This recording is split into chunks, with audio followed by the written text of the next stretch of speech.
주시는 하나님의 말씀은 구약성경 창세기 26장 1절부터 16절까지입니다. 창세기 26장 1절부터 16절까지 우리 교독에서 읽겠습니다.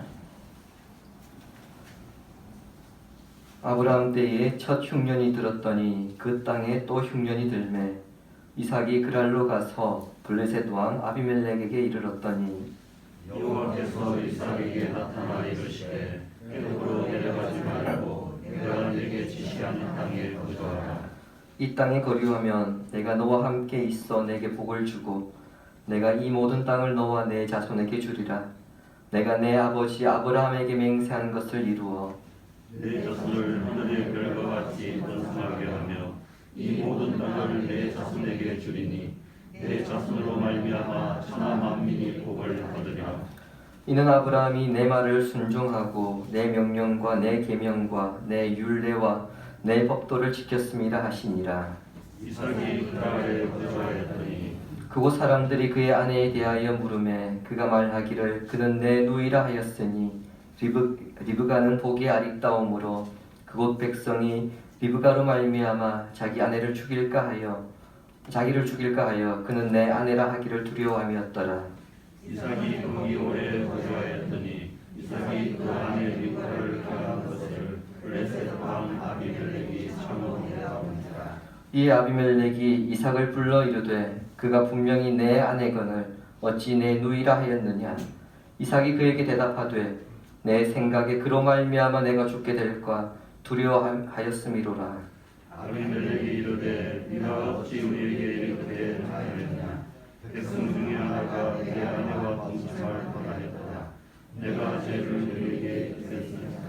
아비멜렉이 이에 모든 백성에게 명하여 이르되 이 사람이나 그의 아내를 범하는 자는 죽이리라 하였더라. 이삭이 그 땅에서 농사하여 그에게 백배나 얻었고 여호와께서 복을 주심으로 그 사람이 창대하고 왕성하여 마침내 거부가 되어 양과 소와 소를 이루고 종이 많으므로 블레셋 사람이 그를 시기하여 그 아버지 아브라함 때에 그 아버지의 종들이 판 모든 우물을 막고 흙으로 메웠더라. 아비멜렉이 이삭에게 이르되 내가 우리보다 크게 강성한즉 우리를 떠나라. 아멘. 고사성어에 여러분 무생마사라는 말이 있습니다. 소는 살고 말은 죽는다입니다. 이 말의 배경에는 우리의 삶과 특히 신앙에 굉장히 중요한 교훈이 담겨 있습니다. 큰 저수지에 소와 말을 동시에 던지면 둘 다 헤엄쳐서 나옵니다. 근데 말이 소보다 2배 빠른 속도로 나온다고 합니다. 하지만 물살이 빠른 큰 물에 소와 말을 던지면 소는 살아나오는데 말은 익사한다고 합니다. 왜 이런 결과가 나타나는가? 말은 자신이 헤엄을 잘 친다고 생각하기 때문에 강한 물살이 밀려 내려올 때에 그 물살을 거슬러서 헤엄을 치다 보니까 나중에 힘이 빠져서 물에 빠져 죽게 되는 것입니다. 반면에 소는 물살을 거슬러 올라가지 않습니다. 그냥 물살에 등을 쥐고 떠내려갑니다. 그렇게 떠내려가다가 강가에 얕은 모래에 발이 닿으면 걸어 나온다고 합니다. 여기에서 나온 이야기가 무생마사입니다. 말과 소가 갑작스레 큰 물살을 만나는 것처럼 우리가 살아가다 보면은 내 예상보다 일이 고일 때가 있고요. 또 생각지 못한 어려움이 나타날 때가 있습니다. 바로 그러한 상황에서 소와 같은 지혜를 그 흐름에 휩쓸리지 말고 소와 같은 지혜를 배워야 합니다. 그와 같은 지혜에 대해서 본문이 오늘 우리에게 증거합니다. 본문은 지난주에 보았던 에서와 야곱이 태어나기 이전 사건으로 봅니다. 즉 분명히 본문이 태어나기 이전 사건인데 지난주 본문보다 지금 뒤에 배치되어 있는 것이죠. 이것은 에서와 야곱의 이야기가 앞으로 계속해서 이제 전개될 것인데 잠시 숨고르는 역할을 한다고 보시면 됩니다. 오래전에 하나님께서 아브라함을 하란에서 가나안으로 보내셨습니다. 그 말씀에 순종하여서 아브라함이 가나안으로 이주하였습니다만 이주한 지 얼마 되지 않아 그에게 닥친 것은 풍요와 번영, 평화가 아니라 기근이었습니다. 아브라함은 바로 그 상황에서 애굽으로 내려갔다가 자기 아내를 빼앗길 뻔한 일이 있었죠. 빼앗겼죠. 빼앗겼다가 하나님께서 되찾아 주신 것이죠. 그의 버금가는 기근이 다시 찾아왔습니다. 적어도 이때 아브라함은 여러분 살아 있었다고 봅니다. 아브라함이 160세 때 에서와 야곱이 태어나는데 오늘 본문에 일어난 사건이 에서와 야곱이 태어나기 전이기 때문에 당연히 아브라함은 살아 있었다고 우리가 볼 수 있습니다. 그럼 왜 여기 아브라함은 등장하지 않느냐? 이삭이 리브가와 결혼함으로써 이삭이 아브라함과 떨어져 살았던 것으로 그렇게 추측되는데요. 아브라함은 헤브론에 있었지만은 이삭은 우리가 25장을 보시면은 브엘라헤로이에 있었다는 것을 우리가 알 수 있습니다. 따라서 둘이는 떨어져 있었고 똑같은 기근이 있었지만 아브라함은 옛날에 그 아픈 기억이 있었기 때문에 그랄 땅으로 이주하지 않은 것으로 그렇게 볼 수 있습니다. 하지만 이삭은 아브라함과 달리 가나안 땅을 떠나려 했던 생각이 있었습니다. 1절에는 그가 그랄 땅으로 갔다고 했는데 이것은 애굽으로 가려고 했거나 아니면 그랄에 잠시 머물렀다가 상황이 더 어려워지면 애굽으로 이주하렸던 계획을 가지고 있는 것을 우리가 볼 수 있습니다. 그 상황에서 하나님께서 이삭에게 말씀하십니다. 2절 보십시오. 여호와께서 이삭에게 나타나 이르시되 애굽으로 내려가지 말고 내가 내게 지시하는 땅에 거주하라. 이삭은 지금 기근이 심해서 일단 가나안 땅을 좀 피하고 싶은데 하나님께서 그의 의지를 막으셨습니다. 기근이 일어났고 이삭을 향해서 애굽으로 내려가지 말라고 하신 것은 오직 믿음으로 하나님을 바라고 의지하라는 것으로 이것은 여러분 이삭에게는 테스트입니다.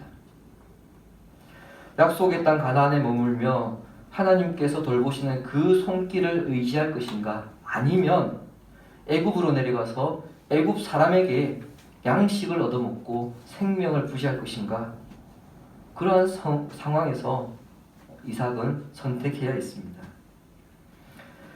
이삭이 선택을 해야 하는 장소는 그랄 땅입니다. 이곳은 우리 성경에 지금 블레셋 땅이라고 되어 있고요. 그 왕은 아비멜렉으로 그렇게 되어 있습니다. 오늘 성경 본문의 배경은 주전 22세기입니다. 근데 블레셋은 주전 13세기에 그 땅에 정착하게 되어집니다. 즉 900년 후에 나타날 백성의 이름이 오늘 본문에 지금 먼저 나타나고 있는 것이죠. 그러므로 여기서 말하는 블레셋 땅이란 훗날 블레셋 사람들이 그 땅에 정착하기 전에 그 땅을 다스렸던 왕, 그 사람들을 그냥 블레셋으로 지칭하는 것입니다. 후대 사람들이 이해하기 쉽게 그냥 블레셋으로 그렇게 부르는 것으로 볼 수 있습니다. 그리고 이삭이 태어나기 전 아브라함이 그랄 땅에 있을 때에 사라가 아비멜렉에게 빼앗긴 사건이 발생했었죠. 그 아비멜렉이 이삭이 만난 아비멜렉일 수도 있고요. 아닐 수도 있습니다. 같은 사람일 수도 있고 동명이인일 수도 있다는 거죠. 여러분 애굽의 왕을 파라오, 우리 성경에는 바로로 그렇게 불렀습니다. 마찬가지로 그랄 땅을 통치하였던 왕을 그냥 아비멜렉으로 불렀습니다. 그러니까 실제 이름은 다른 이름이 있다는 거죠. 블레셋 왕이 다스리는 그랄이라 하더라도 그랄 땅은 여전히 가나안 땅에 속해 있기 때문에 하나님께서 이삭에게 지금 그 땅을 떠나지 말라고 하신 것입니다. 어떤 상황에 부딪히더라도 하나님의 명령이 없는 한 약속의 땅에 머무는 것은 대단히 중요합니다. 그것은 하나님의 권위와 주권을 신뢰하는 것이고 순종하는 것이기 때문에 중요합니다. 후에 가나안에 또다시 기근이 듭니다. 그때 야곱이 애굽의 곡식을 구하기 위해서 요셉의 형들을 보내고요. 이 과정에서 정말 그토록 사랑했던 요셉이 살아있다는 소식을 듣지만 야곱은 가나안을 떠나지 않았습니다. 야곱의 12아들 가운데 야곱이 가장 사랑했던 아들이 여러분들이 잘 아시는 대로 요셉입니다. 죽은 줄로만 알았던 요셉이 살았다는 소식을 들었습니다. 더군다나 그 요셉이 애굽의 총리가 되었고요. 오랜 가뭄으로 가나안에는 먹을 것이 없는 상황에서 애굽에 먹을 곳이 있다는 소식을 들었습니다. 그때 야곱의 나이 130세입니다. 언제 죽을지 모릅니다. 그리고 죽기 전에 자기가 사랑했던 아들 요셉 딱 한 번만이라도 보고 죽으면 원이 없겠다고 그렇게 생각했을 것입니다. 그럼에도 야곱은 애굽으로 내려가지 않았고요. 하나님의 명령이 떨어질 때까지 가나안 땅에서 버텼습니다. 창세기 46장 3절 주부에 있습니다. 보십시오. 하나님이 가라사대 나는 하나님이라 내 아비의 하나님이니 애굽으로 내려가기를 두려워 말라. 내가 거기서 너로 큰 민족을 이루게 하리라. 아멘. 하나님께서 야곱을 향해 애굽으로 내려가도 좋다라고 하는 이 제가가 떨어졌을 때 비로소 야곱이 내려갔습니다. 하지만 오늘 본문의 이삭의 경우는 하나님의 제가가 떨어지지 않았습니다.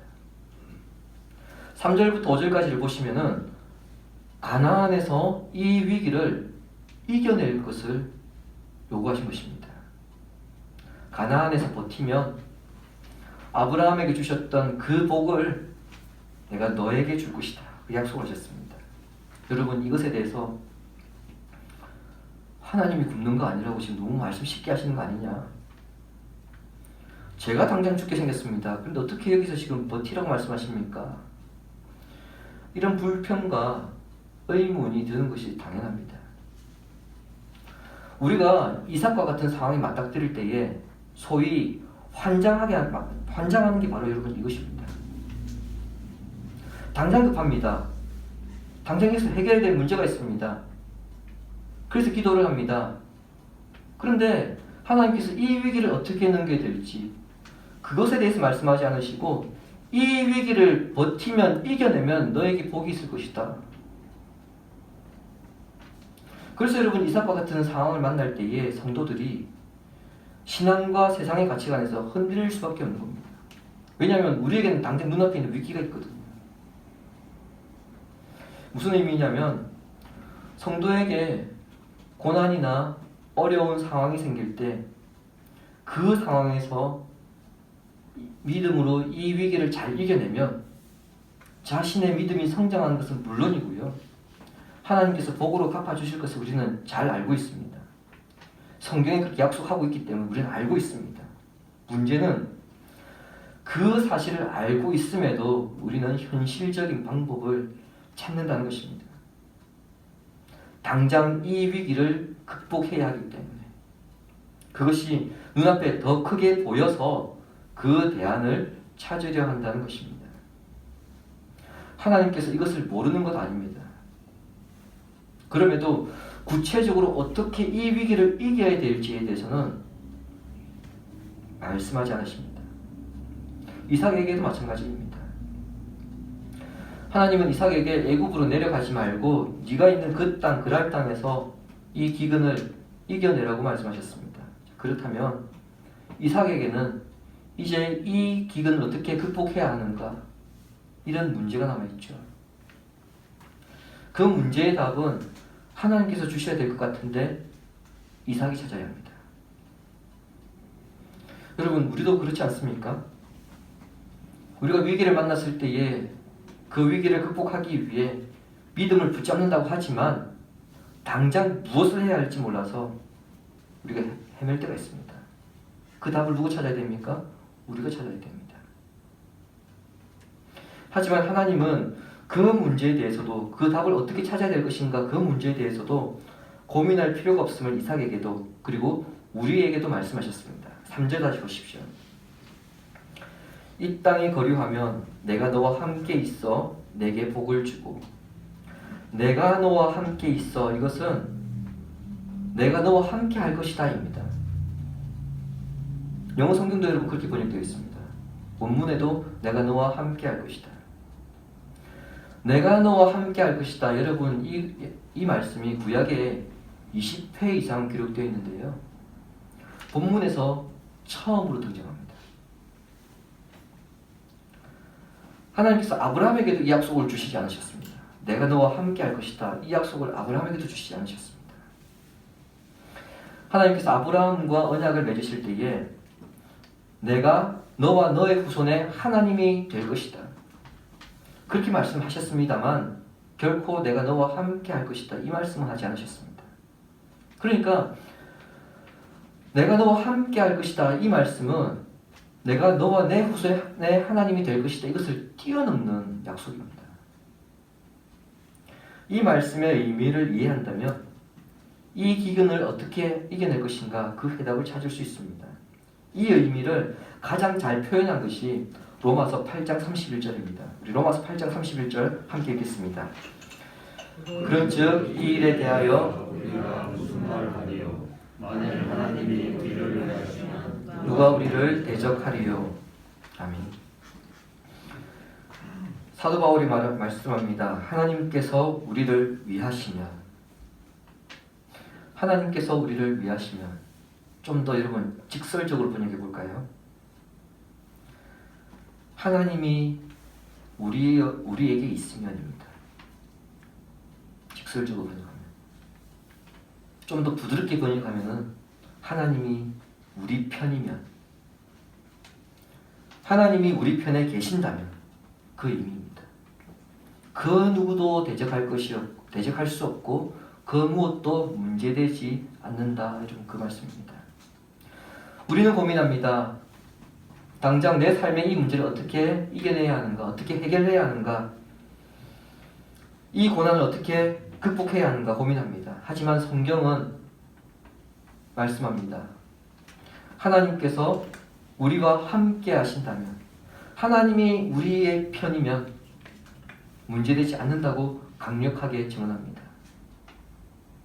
힘이 없을 때 성령께서 힘을 주시고, 길이 보이지 않을 때 성령께서 그 길을 안내하실 것이며, 도대체 뭘 해야 될지 모를 때에 성령께서 지혜를 주실 것이라고 말씀합니다. 그렇기 때문에 그 어떤 것도 문제되지 않고 그 어떤 것도 막아설 수 없다는 것입니다.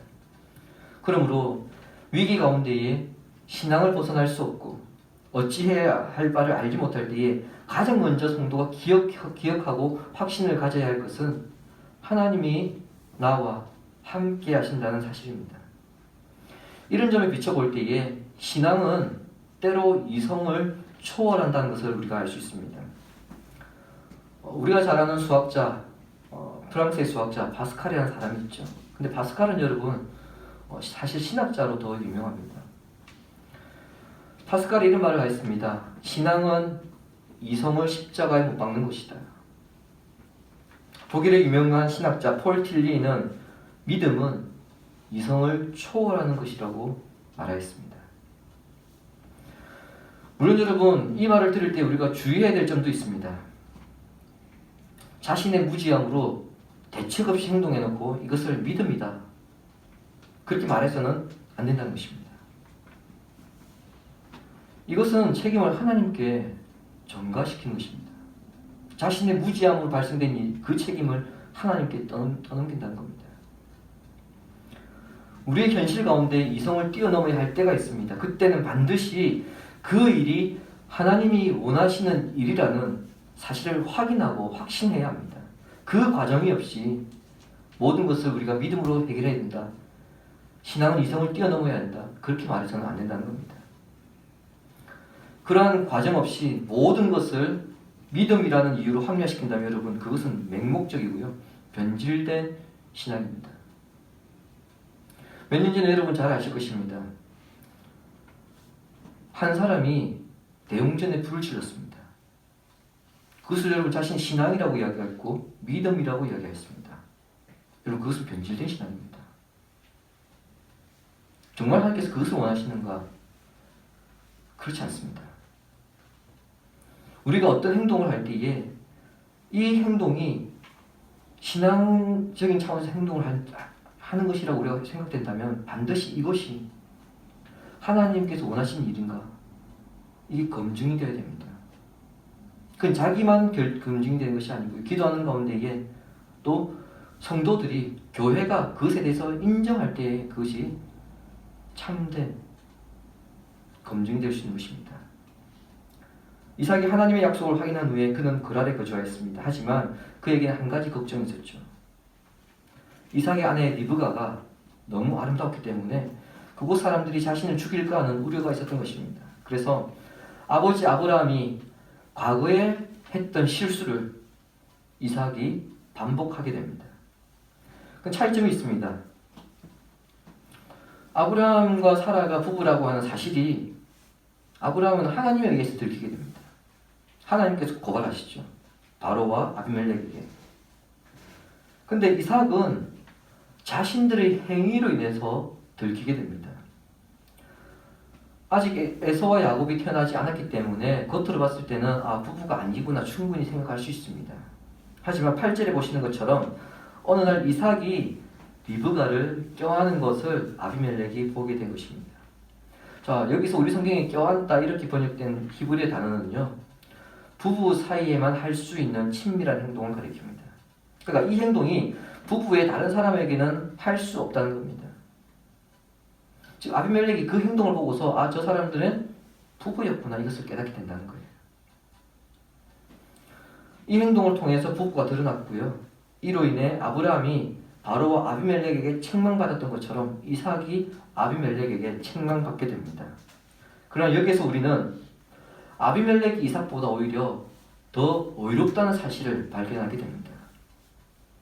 10절과 11절에 의하면 이삭이 속임으로 인해서 그랄 백성들 가운데에 누군가와 리브가와 결혼을 할 뻔했고 그로 인해 죄가 자신의 민족에게로 임할 뻔했다는 것입니다. 무슨 얘기냐면요, 고대 사회에서는 한 사람이 잘못하면은 그 한 사람의 죄 때문에 그 민족이 벌을 받는다 이렇게 생각했습니다. 이게 대표적인 생각이 어디 있냐면 여러분, 요나의 배를 보시면 됩니다. 요나가 타고 가던 배가 갑자기 풍랑에 휩쓸리게 되었는데요. 그때 뭐라고 합니까? 누구 때문에 이 풍랑이 우리에게 왔는가? 그래서 제비뽑기를 합니다. 마찬가지로 그러한 배경 속에서 이 이야기를 한 거예요. 따라서 누군가가 리브가를 아내로 데려갔다면 그로 인해서 그랄 땅의 사람들이 하나님의 벌을 받게 된 것이기 때문에 아비멜렉이 이삭을 불러서 엄히 책망한 것입니다. 더욱이 본문이 앞서 말씀드렸던 것처럼 이 아비멜렉이 아브라함이 만났던 그 아비멜렉일 수도 있지만 아닐 수도 있습니다만 그렇든 아니든 그때의 일을 모를 일이 없습니다. 왜냐하면 아브라함이 사라를 아비멜렉에게 보냈다가 아비멜렉이 징계를 받는 일이 벌어졌기 때문입니다. 창세기 20장 18절 보십시오. 여호와께서 이왕에 아브라함의 아내 사라의 일로 아비멜렉의 집에 모든 태를 닫으셨음이더라. 아비멜렉이 아브라함 말만 듣고 사라를 데려갔다가 그의 집안에 불임이 나타났습니다. 엄청난 저주를 받은 거죠. 그 시대에. 아브라함이 복의 통로가 되겠다고 하는 그 약속을 이삭이 이어받았습니다. 그럼에도 이삭은 지금 복의 통로가 아니라 그로 인해 한 민족이 징계를 받게 될 수 있는 상황으로 몰아넣어 버렸습니다.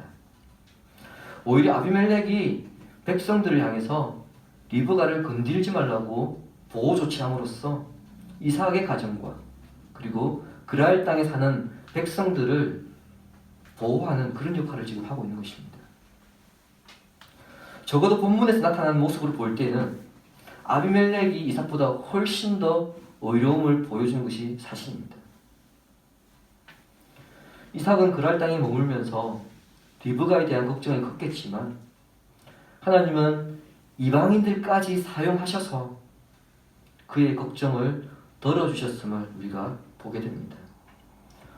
우리가 주중에 지금 계속해서 이사야서를 묵상하고 있습니다만 우리가 믿는 하나님은 전능하신 분이십니다. 따라서 하나님의 뜻을 이루기 위해서 때로는 유다 백성을, 때로는 북이스라엘 백성을, 때로는 아수르와 바벨론 같은 이방 나라들까지 사용하십니다. 이것을 기억한다면 우리가 삶의 난관에 부딪혔을 때 주변 환경 가운데서 나의 안위를 찾을 것이 아니라 하나님께서 하나님의 뜻대로 인도하실 것임을 믿는 성도가 되어야 합니다. 때로는 전혀 예상치 못한 사람이나 환경을 통해서, 심지어는 원수를 통해서라도 하나님께서 우리가 나아가야 할 길을 인도하시는 분이심을 우리가 믿는다면 그 어떤 상황을 우리가 만나게 되더라도 두려워하지 않게 될 것입니다. 이삭은 이제 그에게 안전이 보장되었습니다. 따라서 그에게 남은 것은 무엇입니까? 생존을 위한 식량 생산입니다. 우리가 주목하게 되는 것은 12절입니다. 12절 말씀 함께 읽겠습니다. 이삭이 그 땅에서 농사하여 그 해에 100배나 얻었고, 이삭이 그 땅에서 농사하여서 그 해에 100배나 얻었고, 아브라함과 이삭의 이야기를 여러분 집중해서 쭉 따라오셨다면 이 구절에서 두 가지 놀라운 점을 발견하게 됩니다. 첫 번째는 농사를 지었다는 겁니다. 아브라함이나 이삭은 농사를 지었던 사람들이 아니고요, 목축을 했던 사람들입니다. 유목민이죠. 더욱이 사라가 묻혀있는 그 막벨라 불이 있는 밭을 제외하고는 자기 땅 한 평이 없었던 사람입니다. 여러분, 그런 사람이 농사를 짓습니다. 여러분, 이게 쉬운 일일까요? 저의 손은 마이너스의 손입니다. 저에게 여러분 화분을 맡겨주신다면 깔끔하게 죽여드릴 수 있습니다. 저희는 고등학교 때 저희 학교는 유일하게 농업을 배웠던 학교입니다. 다른 학교 공업 기술을 배웠는데 저희는 농업을 배웠습니다. 그래서 전 농업을 배웠거든요. 그런데도 화분을 가져오면 저는 다 죽입니다. 놀라운 은사가 있죠. 하물며 유목민이 농사를 짓는다, 여러분, 쉬울까요? 결코 쉽지 않습니다. 두 번째 놀라운 점이 있습니다. 그 수확이 100배입니다. 물론 여기서 여러분 100배라고 하는 것은 문자적으로 100배라고 보기에는 어렵습니다. 문자적으로 100배가 아니라 상상조차 할 수 없을 정도의 많은 양을 수확했다, 그렇게 봐야 됩니다. 왜냐하면 이삭이 그 앞에 농사를 짓지 않았기 때문에 비교할 대상이 없습니다. 뭔가 비교할 수확량이 있어야 100배가 될 거 아니에요. 근데 그게 없기 때문에 엄청나게 상상할 수 없을 정도의 엄청난 많은 양을 수확했다, 그렇게 보시는 게 적절할 것 같습니다. 농사를 짓지 않은 사람이 첫 해에 농사를 지었는데 100배의 수확을 올렸다. 여러분 놀랍지 않습니까? 가능한 일이라고 생각하십니까? 더군다나 14절에 의하면 그 땅 사람들이 보기에 이삭은 농사를 지어도 100배의 수확을 얻고 목축이나 종이나 그 숫자가 많아서 그 땅 사람들로부터 시기를 받을 정도였습니다. 무슨 말입니까? 하나님께서 복을 주시기로 결정하셨다면 곡식이 풍부한 애굽으로 굳이 내려가지 않더라도 기근으로 인해 척박한 그 땅에서도 100배의 수확을 올릴 수 있다는 것입니다. 왜냐하면 그 사람의 생명이, 그 땅이 하나님의 통제 아래에 있기 때문입니다. 마찬가지로 하나님께서 함께 하시는 사람은 그 사람의 모든 상황이 기쁨이든 슬픔이든 분노든 억울함이든 상관없이 하나님의 통제 아래에 놓여 있습니다. 따라서 우리의 필요가 아닌 하나님께서 필요하시다면 언제든지 하나님께서 기적을 허락하신다는 것을 우리가 본문을 통해 배우게 되는 것입니다. 주님이 사랑하신 신약과 신문 성도 여러분, 정치적으로 오해하지 마시고 들으시기 바랍니다. 1997년 당시 야당인 민주당 이기택 총재가 자서전을 출판하였는데요. 그 책 제목이 굉장히 인상적이었습니다. 호랑이는 굶주려도 풀을 먹지 않는다. 사실 여러분, 호랑이가 풀을 전혀 먹지 않는 것은 아니라고 합니다. 소화에 문제가 있든지 신진대사에 이상이 생겨서 비타민이 필요할 때는 풀이나 나뭇잎을 먹는다고 합니다. 이분이 자서전에서 이런 제목을 정한 것은 자신은 30년 동안 야당 한 길을 걸었다, 그것을 강조하기 위해서 자서전에 이 책에 이렇게 제목을 쓴 겁니다. 하나님께서 야곱에게 요구하신 것이 이것입니다. 상황이 어렵다고 해서 하나님의 약속에서 벗어난다면, 하나님께서 지명하신 그 땅에서 벗어난다면 그 사람은 하나님의 백성이 아니라는 겁니다. 하나님의 백성은 어려운 상황에서도 믿음의 외길을 걸어가야 한다. 바로 이것이 하나님께서 오늘 본문에서 이삭에게 말씀하시는 겁니다. 삶이 어렵고 현실이 아무리 고통스럽다 할지라도 세상에 손 내밀지 말고 가나안에 거할 것입니다. 여러분, 가나안에 간다는 것은 믿음으로 산다는 것이고요. 하나님께서 나와 함께 하신다는 것을 믿는다는 것입니다. 우리가 앞으로 살아가면서 주님 부르시는 그날까지 우리 삶 가운데에 많은 환난과 어려움을 당할 것입니다. 물론 우리의 소망은 그러한 일 없이 순적하게 모든 것이 이루어지길 바라겠지만 우리의 의지와 상관없이 우리는 어려움을 당할 것입니다. 하지만 그 어떤 상황에서도 우리와 함께 하시는 전능하신 하나님의 능력으로 믿음의 승리를 이루어가는 성도가 되기를 예수님의 이름으로 축원합니다.